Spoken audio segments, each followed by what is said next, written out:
હે પ્રભુ, સાથે લઈ લો, પંથ દેખાય.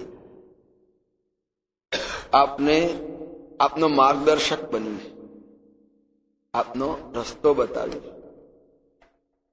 ભગવાન તો જીવન પથ પ્રેરક છે. જીવન પથનો એનું સર્જન કરનાર છે પ્રભુ. દરેકને એ પથ, કયા પથે જવું માર્ગે, એ માર્ગ આપનાર પ્રભુ છે. પણ અહીંયા ભક્ત તરીકે ગોહરાજ કે મને સાથે લો, હું આપની સેવામાં રહીશ.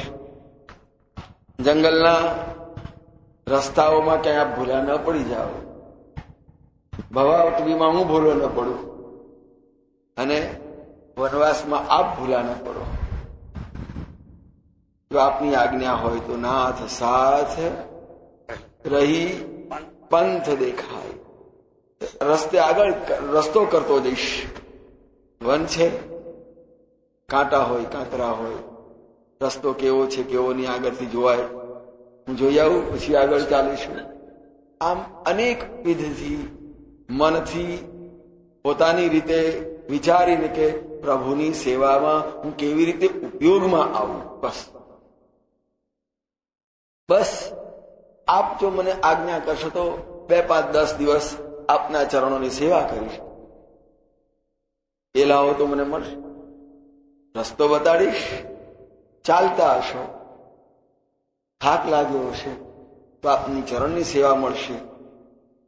અને રસ્તે ચાલતા કુશકંટક કાં કરી બિહાઈ, બધું આપના ચાલવાના રસ્તે કાંટા ખસે, કાંકરા. જે આપની ઈચ્છા હોય 4, 5, 10 દિવસ કરી દઈને, 4, 2, 4 દિવસ આપણે કે 4 દાડા જેવું, એટલે 2, 5 વધારે થઈ જાય. 4 દાડા જેવું આપની સાથે સેવામાં રહું તો આપને કઈ વાંધો છે?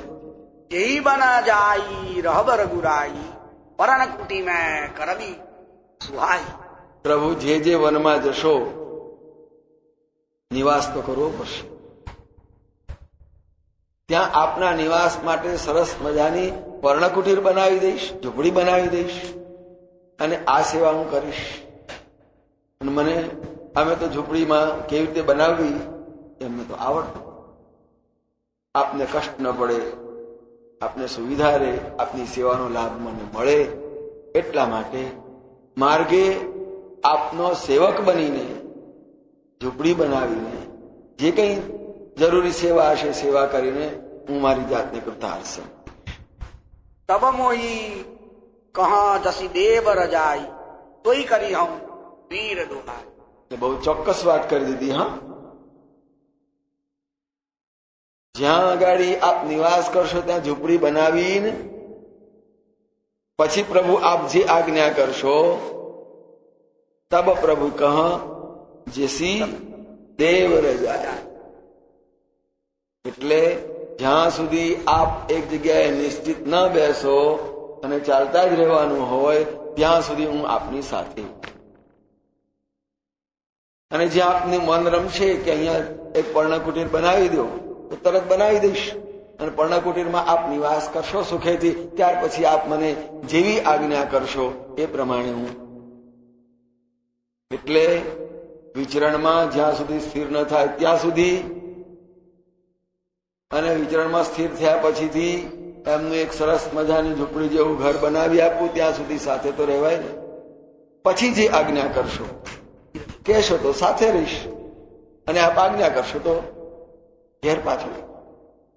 અને એના માટે કહ્યું સોઈ કરી હવું. બસ વચનબદ્ધ થયા. પછી નાનો માણસ પોતાને લાભ મળી જાય પછી વધારે લોભમાં નથી રહેતો, અને લોભ નહીં કરવા માટે વચન આપ્યું, રઘુબીર દોહાઈ સોઈ કર. આપ જે આજ્ઞા આપશો તે પ્રમાણે જ કરીશ, આપની દોહાઈ. પહોંચ્યા પછી ના 4 દાડા વધારે રહેવા દો ને, આપને શું વાંધો છે?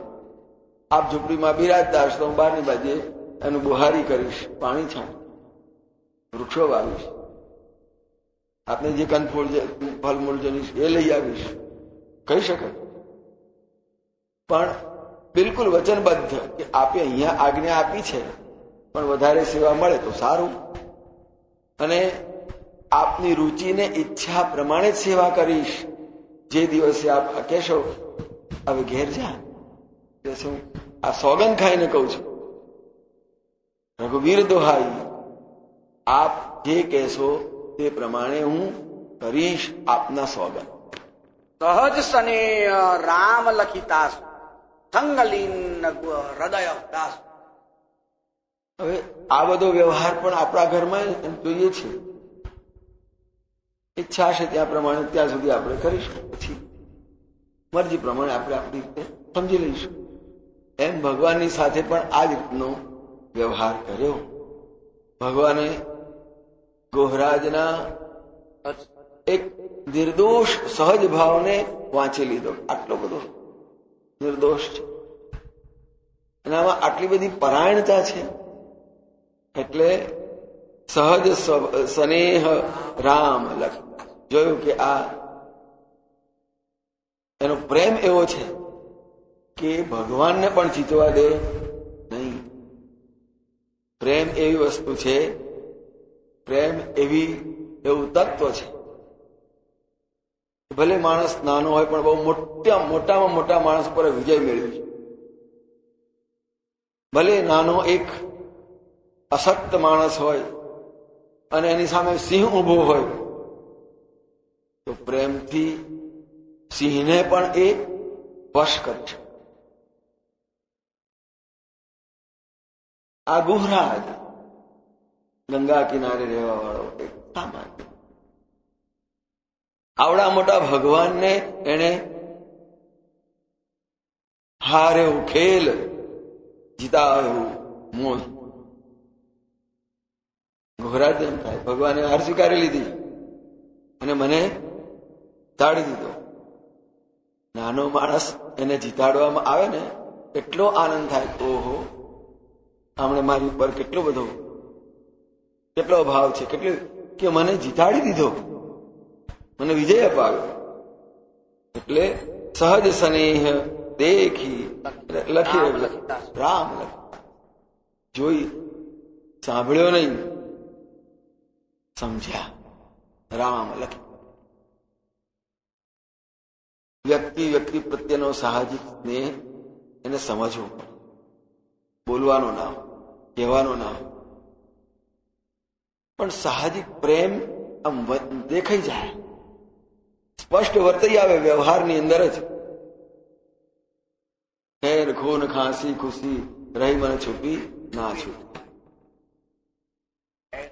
જે વાસ્તવિકતા સાહજિકતા જીવનની હોય એ ક્યારેય છુપાતી હોતી, ખુલ્લી જ થઈ જાય. ગમે એટલી ઢાંકવામાંથી, ગમે એટલો આપણે ઔપચારિકતા દેખાડો કરવા છે, પણ જે સહજ પ્રેમ છે ને એ માણસનો, અથવા સહજ ક્રોધ હોય, સહજ આવેશ હોય, સહજ મોહ હોય, સહજ અંદરની કેટલી વિકૃતિઓ હોય, એ છતી થયા વગર રહેતી જ નથી.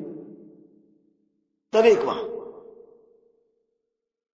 सारे बुरे तारे कर्मों को देखे और दिखाए तेरा मन दर्पण कह.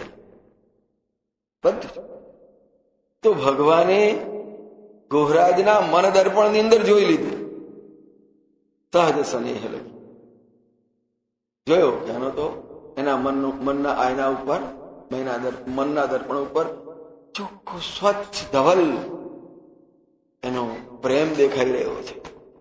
એમાં બીજું કોઈ કઈ પણ જાતની વધતી ઓછી વધઘટ કશી જ નથી, કોઈ મિલાવટ નથી, માત્ર સહજ સ્નેહ.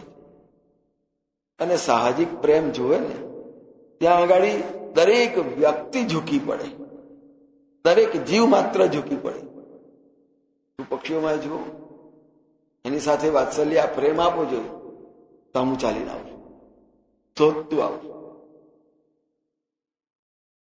પક્ષીઓને બહાર ઉડવાની મજા પડે છતાં પાંજરાની અંદર બધી જ એની સેવાઓ એને મળતી હોય ને, તો ગમે ત્યાંથી હોય એ સ્વતંત્ર હોય છતાં આવીને પાંજરામાં પુરાવાની એની ઈચ્છા થશે. કેમ? એક સ્નેહબંધ, માત્ર સ્નેહબંધ. ગુહરાજના આ સ્નેહને, આ પ્રેમને ભગવાને સ્પષ્ટ રીતે વર્તી લીધો અને પછી કહી દીધું સંગલીન ગુહ, હૃદયના ઉમળકાથી, હૃદયના ભાવપૂર્વક.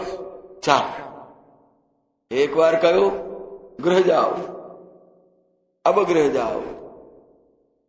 આવી ના આવી વાત. રાજ્યાભિષેક પછીથી અંગદ, વિભીષણ, નલનીલ, સુગ્રીવ આ બધાને અબ ગૃહ જાઓ સખા મમ. હવે બધા સૌ પોતપોતાના, હે મારા સખાઓ, મારા મિત્રો, તમે બધા પોતપોતાને ઘેર જાઓ. એવું થયું. તો અહીંયા પણ એક વાર ગોહને એમ કહ્યું હવે તું અહીંથી પાછો વળ. પણ ભગવાનને એનો પ્રેમને જોઈને, એની શ્રદ્ધા ભક્તિને જોઈને સંગ લે. લખી હૃદય હુલાસ, હૃદયના જે ભાવો જોયા ભગવાન પ્રત્યે, પોતાના પ્રત્યેના, એટલે ભગવાને પોતાની પહેલી આજ્ઞાને પાછી લઈ. એનું કે ચાલ સાથ, કઈ નહીં, માર્ગ પથદર્શક બનશે અને એને સંગ મળશે. સ્વાભાવિક છે, મિત્રનો સંગ મળવાનો હોય કે ચાલ ને આપણે મિત્રો ફરી આવીએ. ના ખર્ચની ફિકર તું ના કરીશ, એમ સામેથી કહી દઈએ. ચાલ કંપની રહેશે, કંપની પર. એમ ભગવાને ગુહરાજને મિત્ર બનાવ્યા પછી સમોવડીઓ બનાવ્યો છે. મિત્ર એટલે સરકાર. ભગવાન જેવા ભગવાન રાજકુમાર હોવા છતાંય આવા ગુહને, ઝૂંપડામાં રહેનારને મિત્ર કહીને સમોવડીઓ કરે. આપણે જોવા બેસીએ આની મિત્રતા થાય કે ના થાય. આ કોણ છે, કેટલું ભણેલો છે, એનું સ્ટેટસ કેટલું છે, એની પાસે પૈસો કેટલો છે, ગાડી છે કે નહીં. આવાની મિત્રતા કરીએ તો આપણને લોકો શું કહેશે? આ તારું છે કૃષ્ણ, સુદામા, રામ કે ગુહ, કેટલું અંતર છતાં ભગવાન કેટલો એને ઊંચો કરી દે. આમ મિત્ર ભાવથી પ્રભુએ ગુહને સાથે સેવામાં લીધા છે.